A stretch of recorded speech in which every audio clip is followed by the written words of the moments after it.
Yes, this is Thursday, October 17th, 2019. I'm glad to have you here. We're waiting to see who's with us. It takes a minute for the delay to catch up to report that we have somebody with us, so we're hanging on. Larry's been watching something on CNN. He's going to tell us about it in just a minute. We're at 3. We're going to give another minute for folks to come in. Larry's listening to a story on CNN right now, and this is proof that you can't believe everything you hear. And if you hear it from mainstream media, they have twisted the truth to an extent that it is nowhere near the truth, and it's just nothing but a lie. I'd appreciate your sharing the video. I've already done that to encourage people to come join us. So thank you for the 5 who hit the like button already. So we've got 14 with us, Larry. I think that includes me. Let me go ahead and start. There's a couple of things I want to talk about. First off is something disturbing. I was just flipping through trying to see how it was being covered. And there on the screen of CNN, it said White House admits to quid pro quo with Ukraine. And I'm sitting there going, you got to be kidding me. The White House has not admitted to a quid pro quo with Ukraine. Well, right before we came on, Mary Ellen and I, that came on, and what it was is they had taken a piece from Mulvaney in his press conference. The question was asked somehow, some way they asked the question about, did he think it was right withholding funds from Ukraine at the same time asking them to investigate Biden? Now, the point being, as he tried to explain, we do that all the time, folks. We do that all the time. As a matter of fact, the politicians do it all the time. That's how they make money off of it. We've talked about that, the racket of squeezing countries. But it's done all the time before we release aid, if there's some issue that needs resolving, then of course we tie it to the issue. But it wasn't quid pro quo. He didn't ask for anything in return to help his campaign. President Trump, as Mulvaney explained in his press conference, President Trump is the top law enforcement officer of the land. And so when you take what Biden himself said, which was, and I'm not going to go into it, that basically, he wanted the prosecutor fired that was investigating his son's company. And if they didn't, they were going to withhold $1.5 million or $1.5 billion, however much money it was. And within 6 hours, they did it. He simply was asking the president of Ukraine to look into it, which would be his job as a leading law enforcement officer in the land. That smells of a crime. So he was asking. It's in the transcript of the call. But nowhere, no how, don't fall for it. Mulvaney did not admit to quid pro quo with Trump and the Ukraine. He did not. He was simply stating that not just this administration, but past administrations, all administrations, oftentimes use aid funds. They use those funds to force the country that's supposed to receive the funds. They use them to force those countries to do something we need them to do. You got it? So here again, like Mary Ellen said, it's once again, when you see something like that, don't just kind of think about it. When you see something from the media, just know what I've told you 98%, now I'm going to say 99.9% of the time. It's a lie. It's not true. Don't believe it. Please don't believe it. Now, that kind of put cold water on what I was going to tell you about today.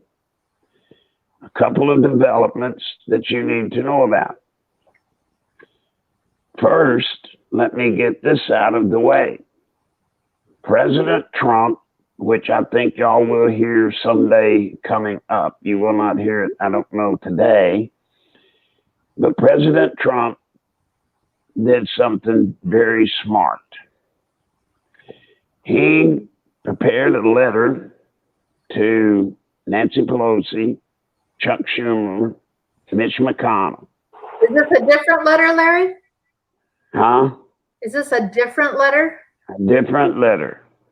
And in this letter to Pelosi, McConnell, and Schumer, President Trump basically said, I'm paraphrasing, if Congress wants him to go to war against Syria,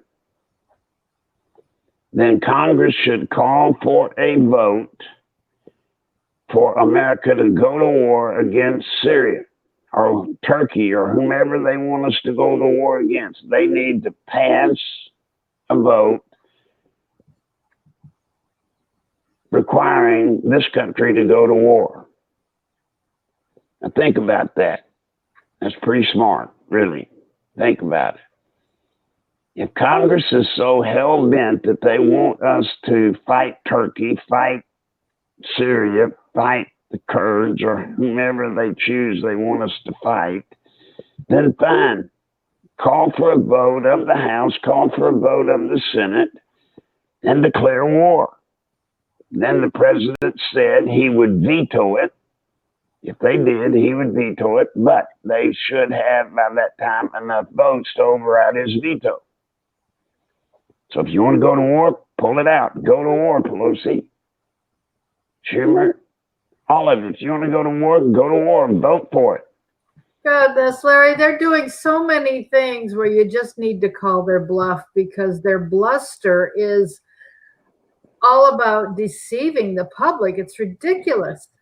Mm-hmm. And Nose Little here says, is one of their sons going? He was listening yesterday. Of course not.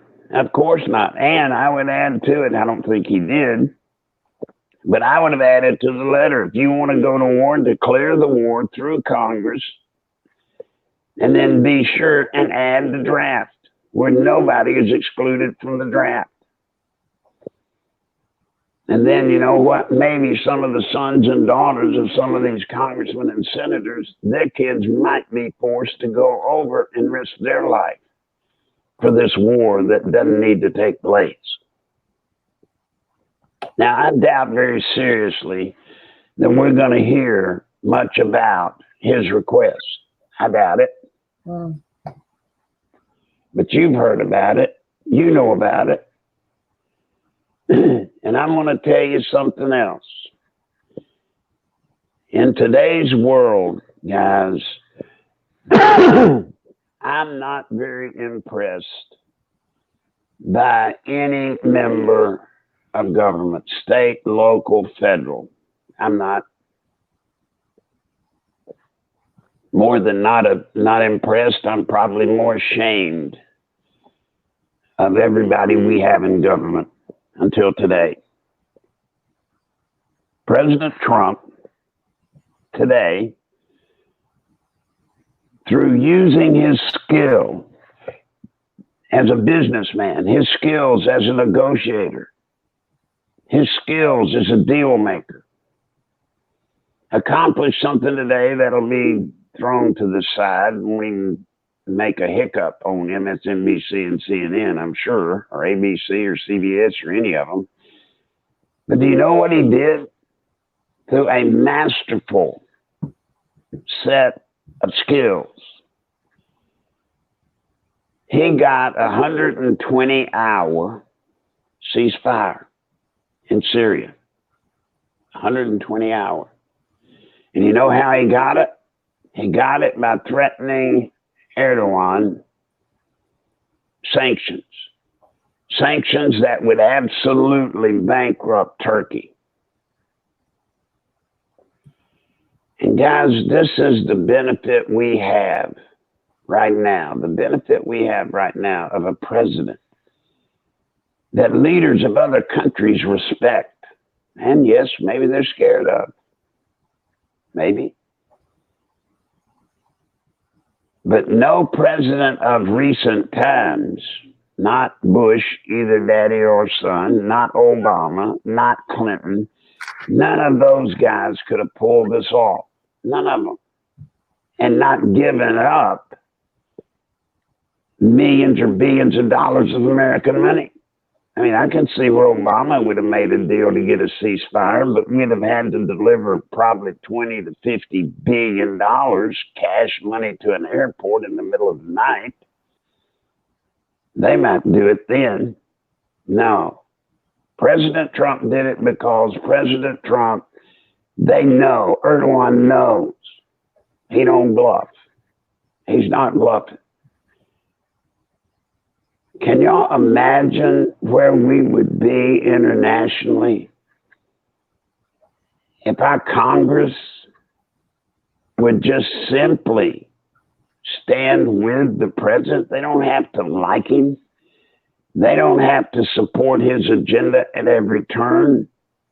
But if our Congress just was not out to get him out of office at any cost, can you imagine where we would be internationally?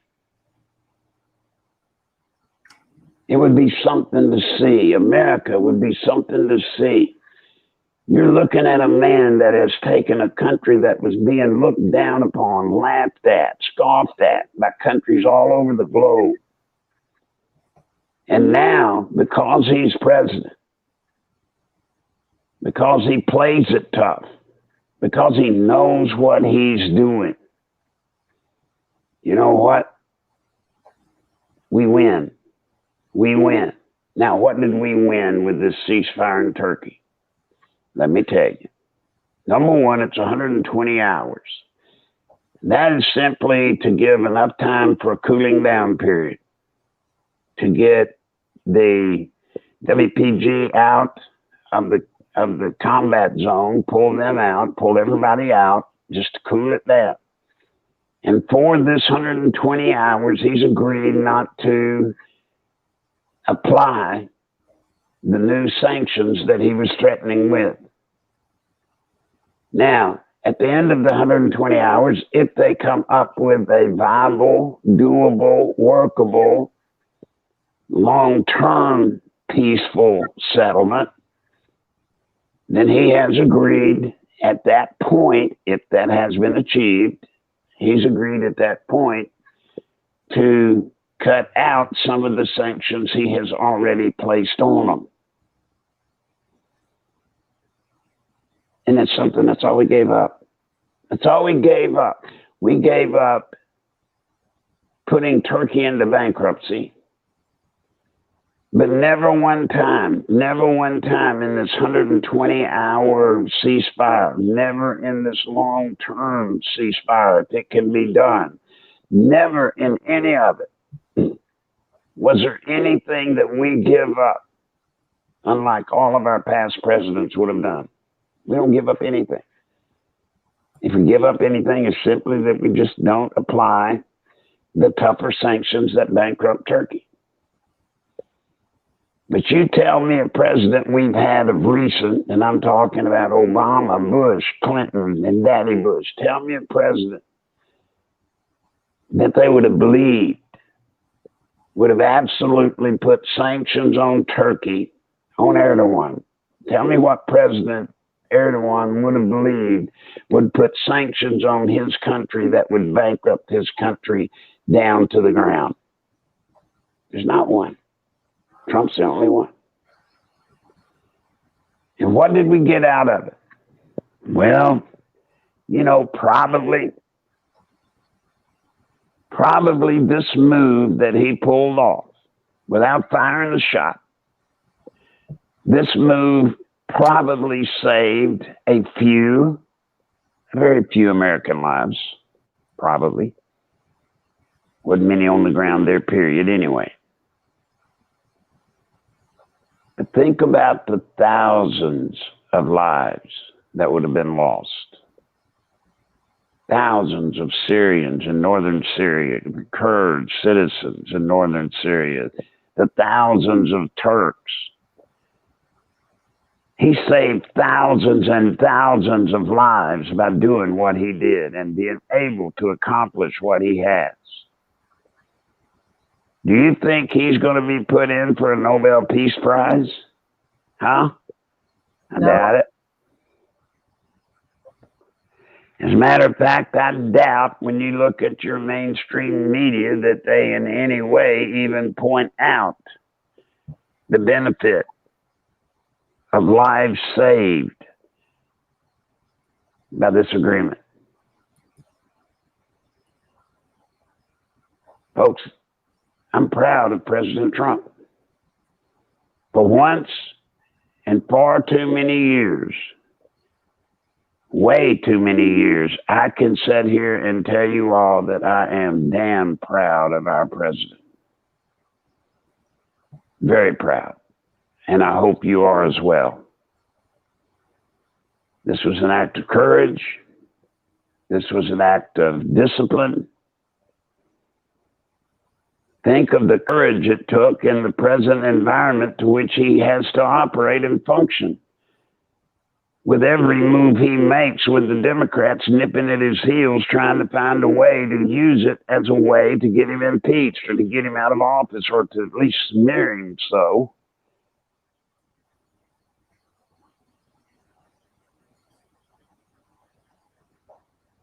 My God, what's wrong with people? You know, they're just saying on the screen the YPG's got 120 hours to vacate the no-fire zone. That's huge, huge. Lives saved. You know, it's what we always said in Special Forces. You only count the number that are killed. When we would complete an operation and you were doing your after-action report, AARs and debriefs, the only thing that got measured was how many lives were lost on both sides. You never were able to figure how many lives were saved. You know, sometimes you lost 20, 30 people. And it was horrible. It was horrible losing that many lives. But in exchange for those 20 or 30 or whatever the number might have been, in exchange for those lives, thousands were saved. But the only thing that got counted were the ones that died. Well, this is the case with what President Trump did. He won't be honored. He won't be appreciated for the thousands of lives. I promise you, thousands of tens of thousands of lives that he just saved. He won't get credit for that. But at least we can do it. We here. And it wouldn't hurt any of you out there to send to the White House an email. I mean it. Send an email to the White House if you believe as I do.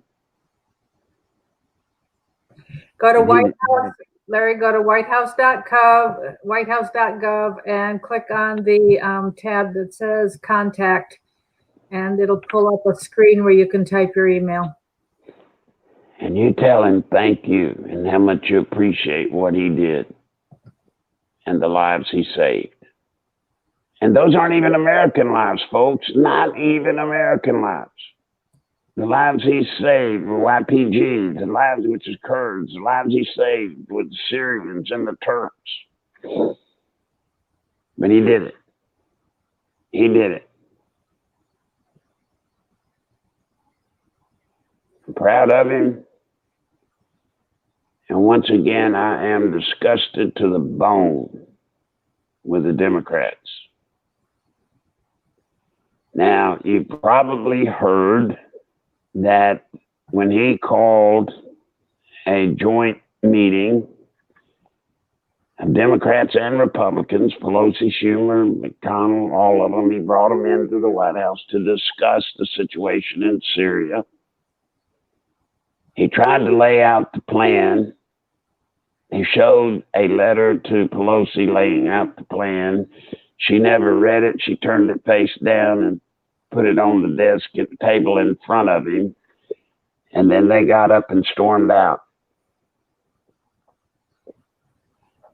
In case you don't know, folks, that was all rigged. That was all staged in advance. They were going to walk out before they ever walked in. Just the way they play the game. Just the way they play the game.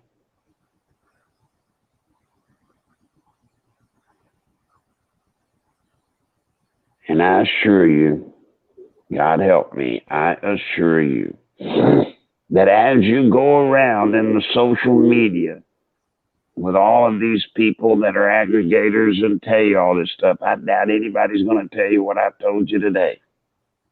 You probably won't hear it anywhere but here. No, what I heard, Larry, is that she walked in and created quite a scene and then came out and said he was creating a scene. Yeah, well, what do you say? What do you say? You know, the person wasn't there, so I don't know where he got his report. But the only reason I can say it was planned to walk out before they ever walked in is because I've done it so many times. I know how they stage and fix the optics for these kind of events. I know how it's done. I know how they had reporters waiting for her to come out, for them to come out and get in front of the microphone. They were all geared, ready, toward, probably already had the headlines already written.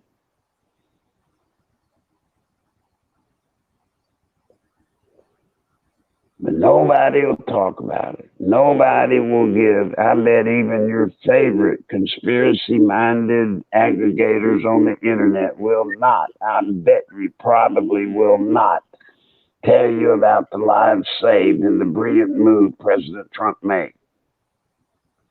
well, we'll make sure, won't we, folks, that when we hear anybody talking about this and see anybody mentioning it, we will put in the comments, think of the lives saved.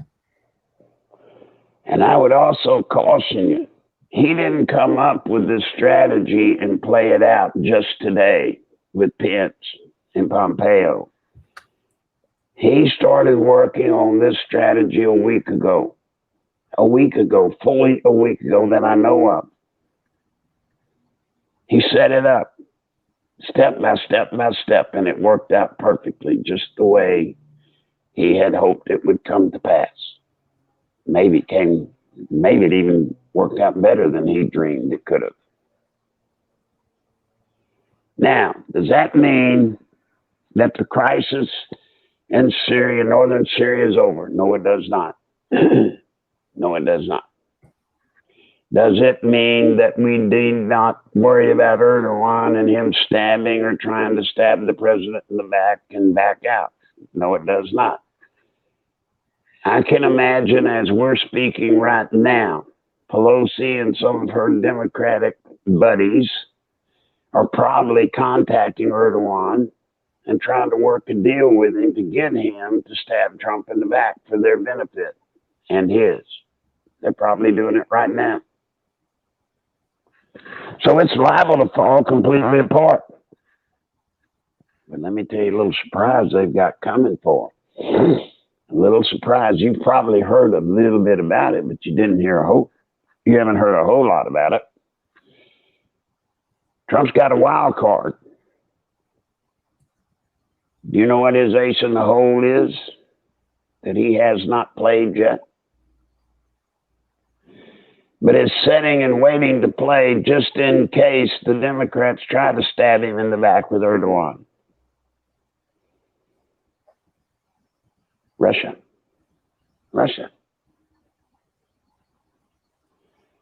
You see, President Trump has already, I don't know if I should tell this, maybe let's talk hypothetically. Hypothetically, President Trump has probably already hypothetically talked to Putin and Russia that in the interest of holding down genocide, they ought to look at coming in and interceding. Yes, Russia. Russia should intercede, not us. President Trump has no intention of us interceding and getting our soldiers killed or hurt, injured. He has no plan for that. He's not going to allow that.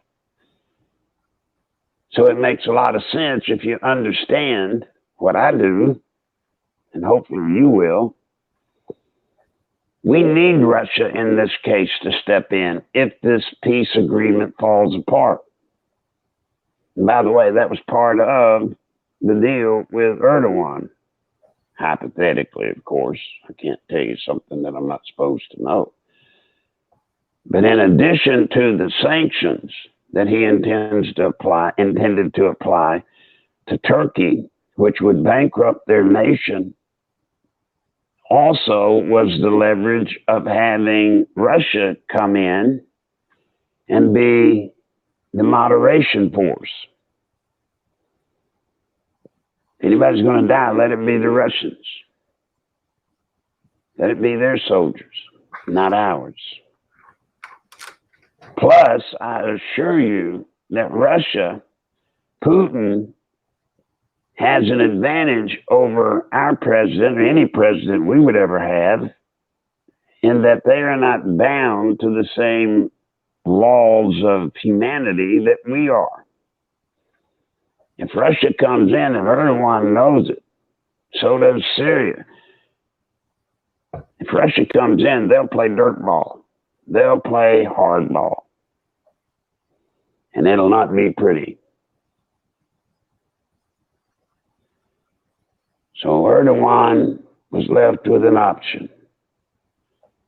See his economy destroyed to the ground, to the ground, and then have to fight Russians if he planned to penetrate northern Syria. Because Erdogan thought all he had to do was deal with Assad and the Kurds, which he could stomp on the Kurds, he felt. Erdogan did. But now all of a sudden, if Turkey goes into Syria, they got to fight Russians, and they're not able to fight the Russians. Oh. So aren't you proud? Yes. Doesn't this moment at least make y'all proud? Oh, yeah, they're saying What we're fighting for? I'm sorry. Yeah, happy about the ceasefire. Yep. Debbie Mulvaney, he did not admit to quid pro quo. So, yeah, peace is the prize. So they're all really happy about that. Yeah, please be proud. We have so little to be proud of nowadays, guys, I'm telling you. We have so little in the way of victories that all too often when one comes, we don't even see it.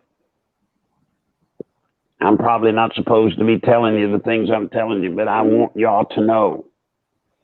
I want you to know just what this was all about.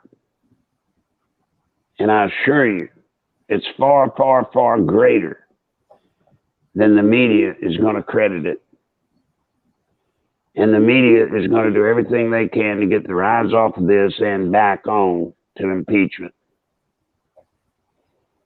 Look, if you want to prosecute the president, if you want to impeach the president for the phone call, for quid pro quo, think about it, guys. The transcript is there. We can see the entire transcript. There is the transcript of the telephone call.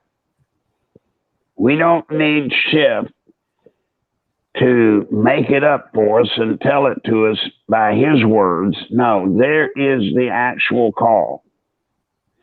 Dear God, when the president of Ukraine, or prime minister, president, whatever he is, when he said there was no quid pro quo, all right, who else then can be a judge of it?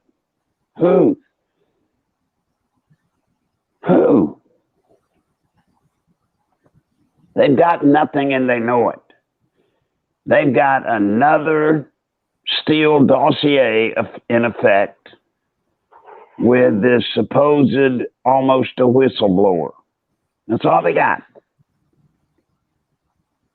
And Pelosi cannot call for a vote in the House for impeachment. She can't, because there is nothing. They have nothing to base it off of. Now, I say that guardedly because, as you all know, far too often today, just because they can't do something, supposedly, they still do it and get by with it. So anything's possible. But by the rules of jurisprudence, by the rules of protocol, historically, no, they've got nothing. Nothing. And right now, they're trying to find the next scandal that they hope to hook the president on. And that's all it'll be, a scandal. They have to get President Trump. They have to get him, for they fear, and I think I probably agree with them, that unless something changes radically, they fear they may not be able to beat him in the election, even offering up all of the sweeteners, offering up, giving all that stuff away. They still are afraid they can't beat him. We certainly hope that's right. Now, anybody got any questions, Mary Ellen? Yeah, Randy says, watch the South China Sea area deterred the president of Duterte, the president of the Philippines, has invited Russia to drill for oil in the South China Sea where China is trying to invade. You know anything about that? Nope. Randy, I know you have an interest in the Philippines with your father and such. I understand that. I just don't have, that's not where my expertise lies as far as my relationships with the people I know. So I'm sorry. It doesn't, I'm not trying to avoid it. I'm just telling you all that there are areas I know about and there are areas that I don't. Yeah. China is a significant threat. The gloves came off with China when they had their parade a few weeks ago. And they showed this impressive array of weapons that they have today. The gloves are off with China. Things are going to happen with China. But we don't control China. What you got, man? Okay, so several people are asking about Biden. Biden slipped something about October 17th today and Trump being in Dallas.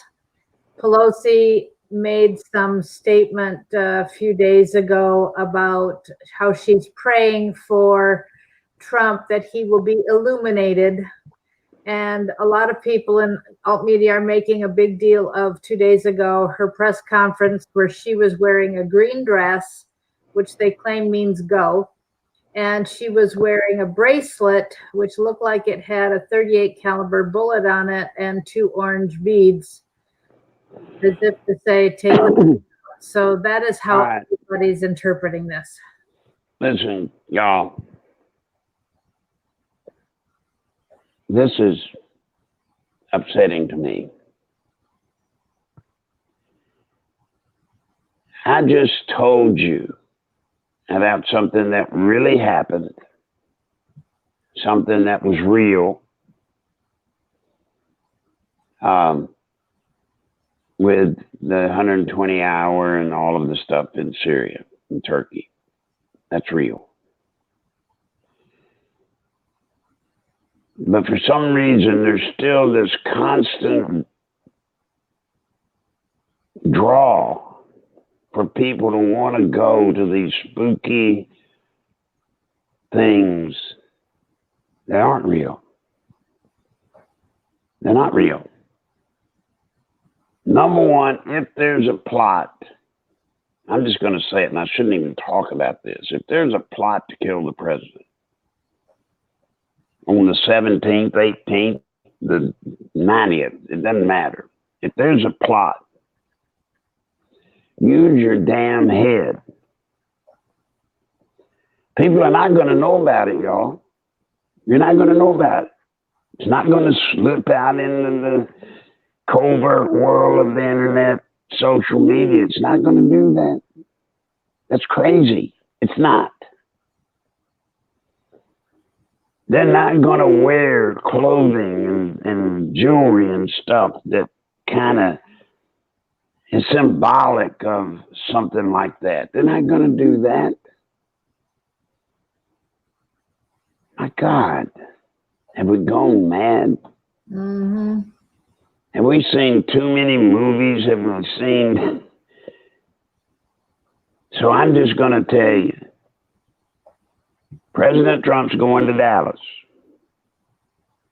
President Trump is in jeopardy as he is every time he goes out in public because he is President of the United States of America. And the fact that he is so controversial, the fact that the Democrats have done such a job of hootering up people to hate Trump so, that yes, that creates an exceptional risk. It does. But there's no plot. If there is a plot, we don't know about it, you don't know about it, and wherever you're getting this kind of crap, they don't know about it. They're just trying to entertain you or scare you or whatever. But I'm not going to do that here. And I'm not going to allow it to be done here. I'm not. So if that makes some of you mad and you don't want to ever come to my program ever again, then damn it, don't come. But we're not going to come here and deal with this kind of nonsense. Please. Yeah. What you got? Okay, why did we send troops to Saudi Arabia? Or did we? Augmentation for the area. Augmentation for the area. In anticipation of the possibility things could go wrong with Turkey and Syria. I mean, we've got to have a good might force available at any and all times in the Middle East. And that's all it is. That's all it is. You know, as long as we have ambassadors, as long as we have ambassador staffs, as long as we've got civilians in these different countries in the Middle East, that if there is a crisis and we must get them out, protect them, we have to have a might force, mobile infantry company, or a augmentation force available that can zip in and do the job and get out. And they can be stationed in Saudi Arabia and be safe. You cannot station an augmentation force like that in, say, Afghanistan or Iraq, because you're just creating targets. But in theory, they should be safer in Saudi Arabia. What you got? Okay, Jason asked how you knew Walter Scheib. Why were you the contact, and why would Hillary have her chef killed? Now say that again. Jason asked, how did you know Walter Scheib? Why were you listed as the contact in the event of his death, and why would Hillary have her chef killed? Can't answer any of that. Yeah, okay.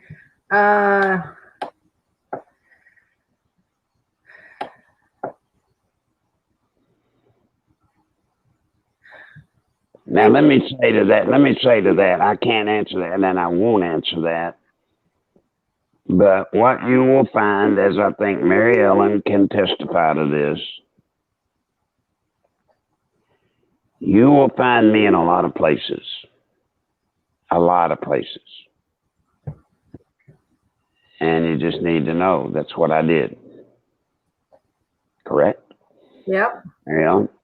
Yeah. Yeah. You have just been in the middle of a lot. Just because of who you knew, who knew you, who asked you to do things, and the jobs you've had. So, from military service and everything since. So, Leroy's asking, why doesn't Trump drop the hammer and lock him up? He can't drop the hammer and lock him up. It's what we've said, Leroy, for a long time now. Please, everybody understand this. President Trump cannot have anybody arrested. He cannot have anyone prosecuted. He can only make a reference or recommendation to the Attorney General. And due to the delicacy to which he functions now, based off what happened, for example, as you all saw in the hearings having to do with, well, let's take Lewandowski. If Trump even asked Sessions to do something, well, it was like a crime. So, he's got to be careful. He must be careful what he even requests of the Attorney General. But the Attorney General's who's got to do it, not the President. He can't. And I assure you, if he could, he would have already done it. If it had been in his power, it would have been done. And remember, folks, if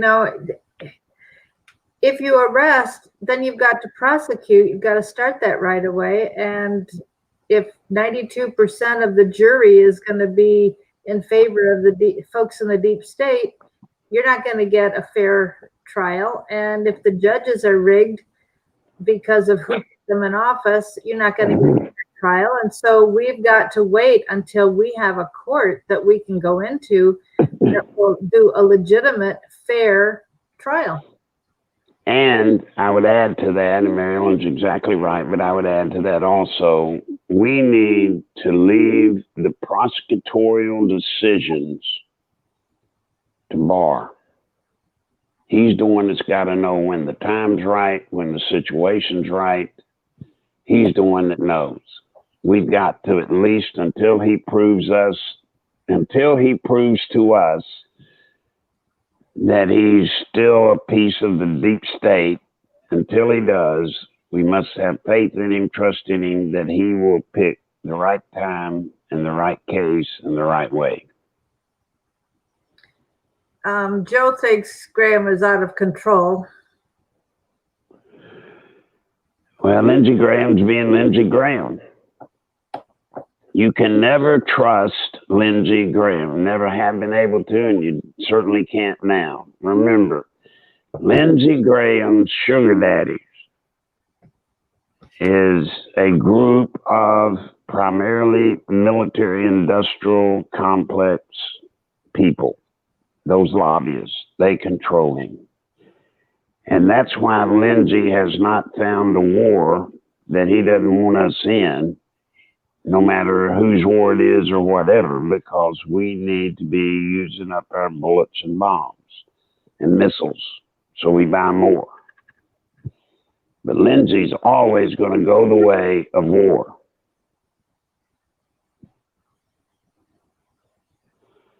What else?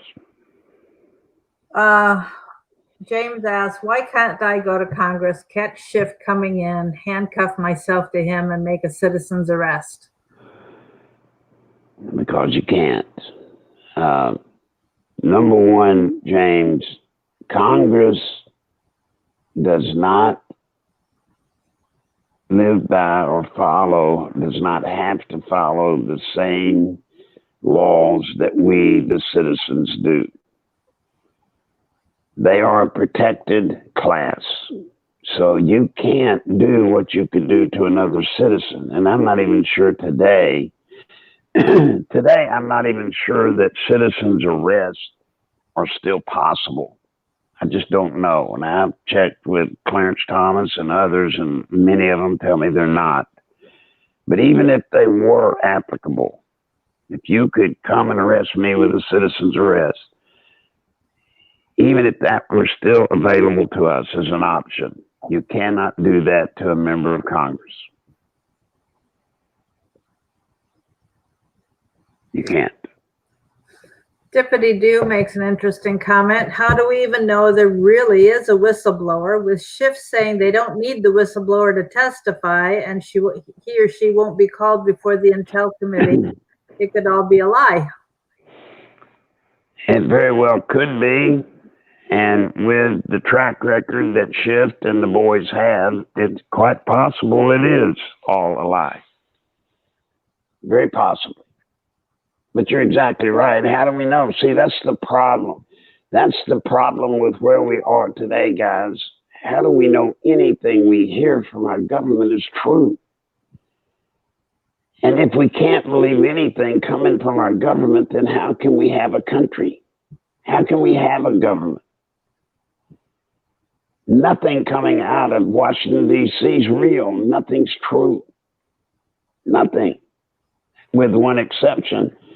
That is President Trump. He's dealing straight up, nuts up with everything.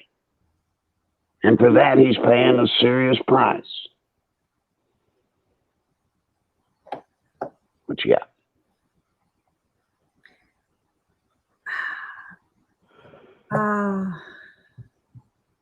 There was something and I just scrolled by it.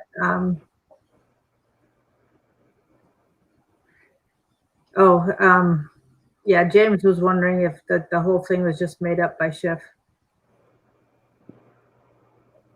Huh? Oh, yeah, I don't know. Yeah. I'll say this, it was all, James, it was all coordinated and developed by Schiff and the company. Yeah. And I would warn you also, what we used to call the cellar boys, this group of CIA deep cover people that have had the task for years and years of overthrowing and destabilizing countries and governments all over the world. They're involved in this, and this is typical to the kind of things they can do, the power they have. And they are very proficient and they're very skilled in the art of overthrowing governments and destabilizing governments. That's a rough crew, I know. I was there. What? Will the death of Cummings have any significant effect on the hearings? No. Number one, let me say to Elijah Cummings' family, although he and I did not agree on most anything, I do want to hope that his heart was right and that he had made peace with God. I do. Yeah, I hope and so. It would not hurt any of us when you say your prayers this evening to ask God to forgive him and forgive us for our animosity we've had for him, towards him all these years. He had a right to believe what he believed. He had, in some ways, I guess you'd say, a duty to act on the beliefs to which he had. And we should never wish anybody eternal hell for that. Never. What you got, Miriam?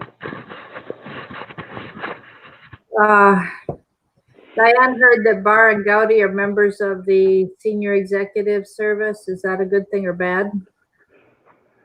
I do not know that it's true in the first place, and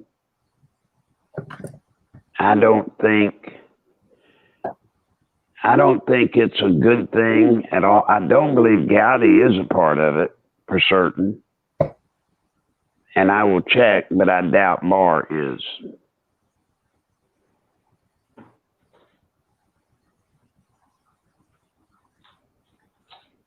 And Larry has said that Bill Barr, we don't know yet whether he's deep state or whether he is truly going to do what we expect, but he seems to be doing what we expect him to do and what we're hoping he will do. And we just need to wait and see what he's going to do with the people as soon as there's an opportunity for prosecution. Well, yes, and let me expand on that a little bit.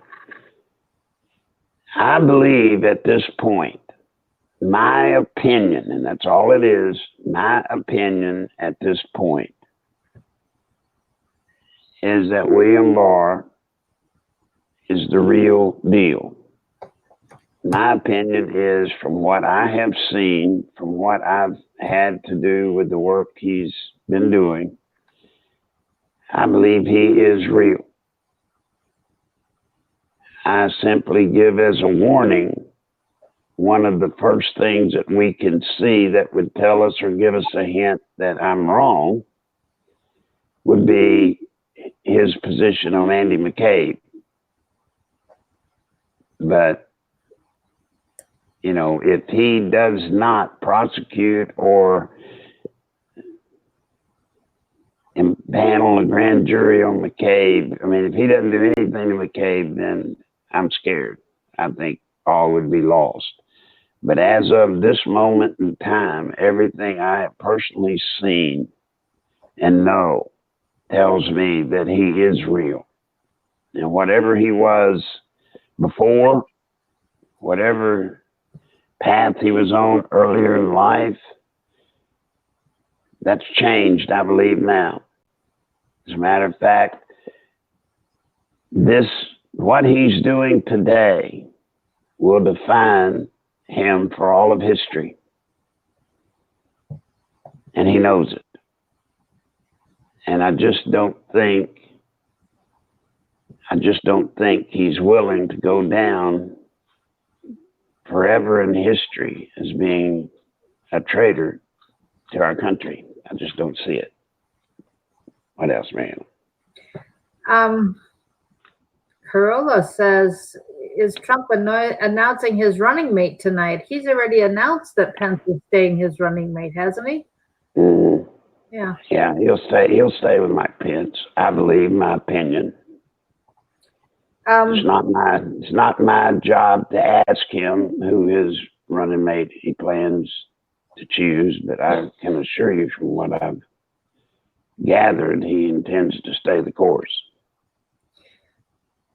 Okay, some of the people don't understand and have asked some questions about why Congress follows different rules and can get away with things when the president said nobody, or they've heard over and over again, actually, Pelosi has said nobody's above the law. Well, nobody's above the law. They have rules and they have laws that they must live by, but they are controlled by the ethics committees. Now, the reason this is this way is so that they are not, it's designed this way so that they can go on business having to do with our country or whatever, that they can speak openly, they can do whatever they need to do without fear of civil reprisal. You understand?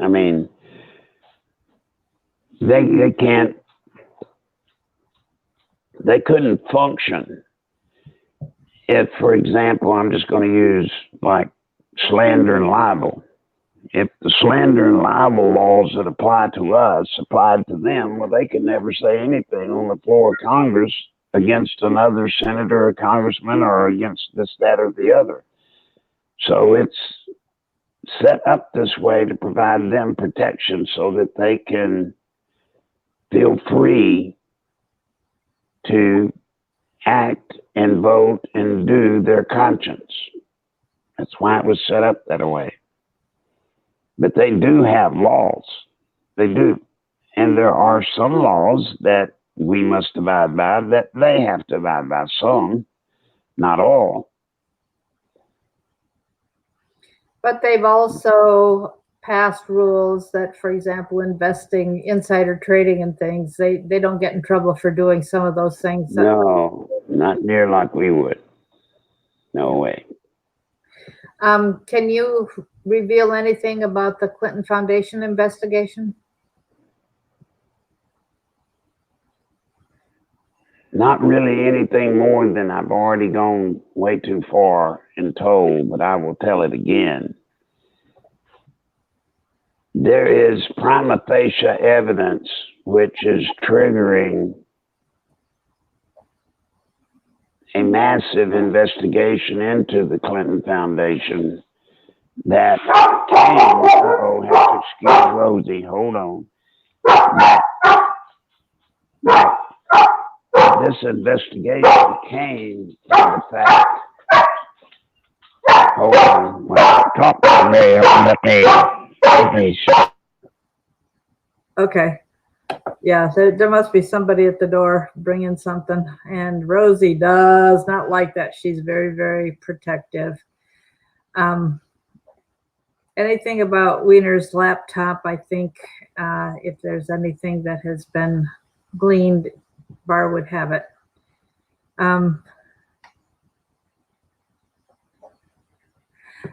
Jason, the Clinton Foundation was set up after, I think. And I'm back. Now what? I'm sorry. The Clinton Foundation was set up after you and Bill split, right? Yes, yes. Oh, yes. Clinton Foundation. When Bill went to Washington, we had already come to blows. Rosie, hush. We had already ended our relationship when he went to Washington, so I had nothing to do with the foundation. Pastor Chris says that sounds like Hillary barking. That's my baby Rosie, and she gets nervous when somebody comes to the door. And thank God she does. Yeah. I want to bring something up before we go. Guys, I need your help. I know we ask all the time, and sometimes people help and sometimes they don't. This is a day where I need your financial help. Can you please, all of you, help me? I've got way more work than I'm able to do, but I'm having to do it. I'm having to keep hours that would keep a young man down. If you want me to keep bringing you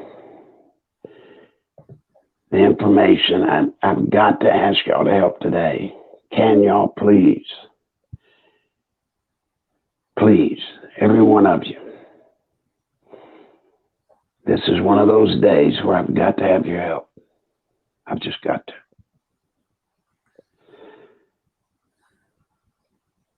Larry's PayPal is the fastest way to get funds to him, and his account is nicholslive@aol.com. You can find that link in the description box below the video. You can also find it on the website, nicholslive.com. But the fastest way to do anything is through the PayPal. nicholslive.com has the direct link that you can click on and go straight to the PayPal. Nicholslive@aol.com is his account. The website has Larry's address and my cell phone number if you need to send a text to get some other ideas on how to donate. Now, guys, I'm telling you, the things I'm bringing you, nobody knows. You're getting it here. Nowhere else do you get it. Yeah. And I'm trying to do that for you. I want you to be informed. I want you to know the truth. I know sometimes I get a little out of line, get upset at some of the rumor mill stuff that comes here. I don't mean to be rude or ugly, but we're at a moment in time where truth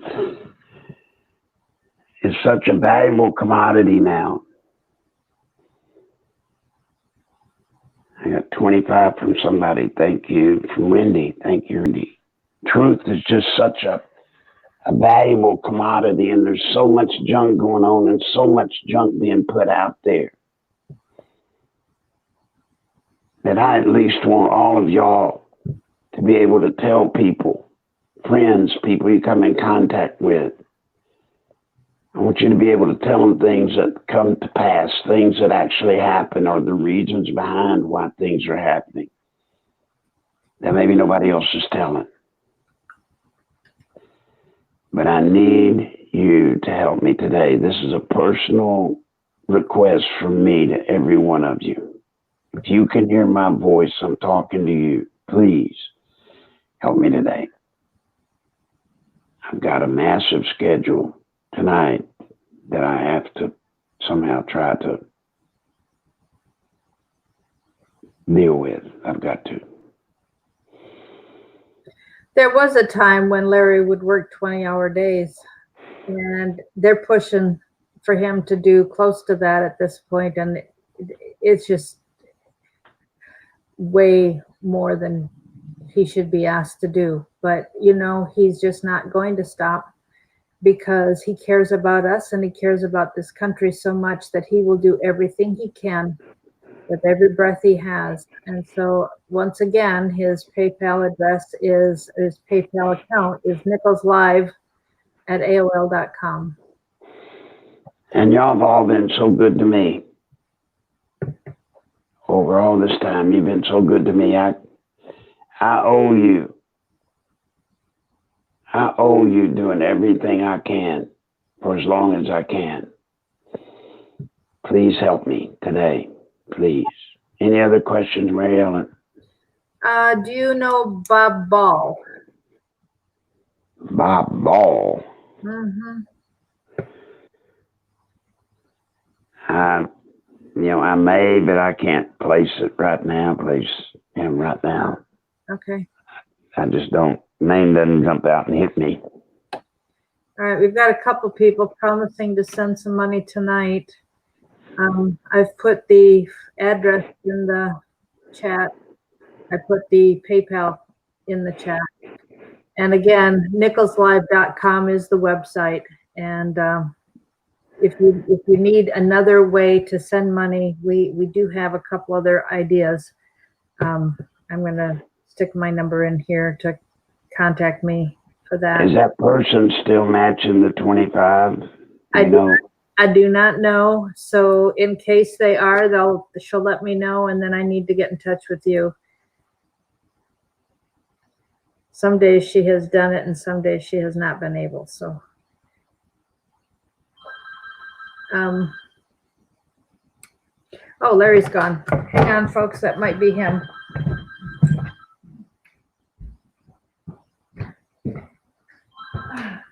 I thought that might be you. What happened?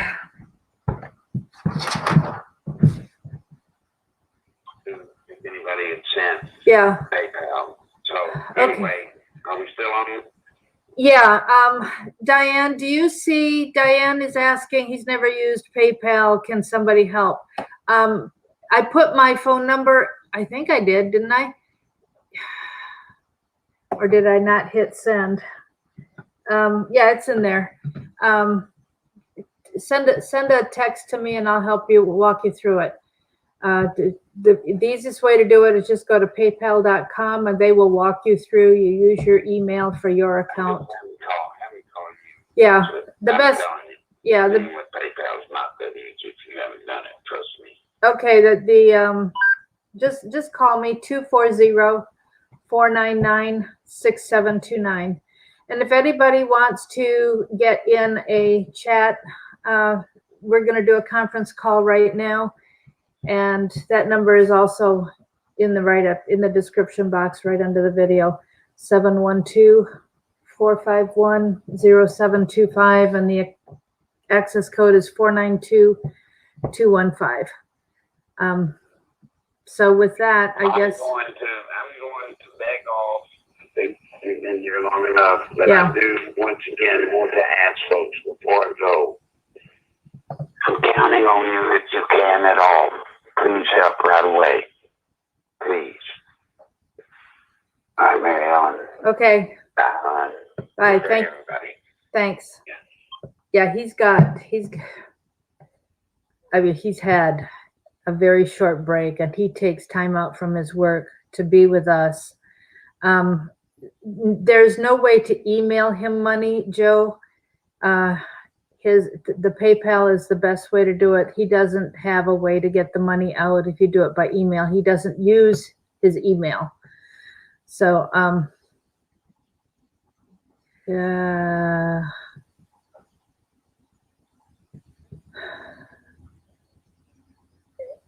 if you came on the conference call last night, James, it's at 9 Eastern, 8 Central, and if you heard music, that means we were not on the call.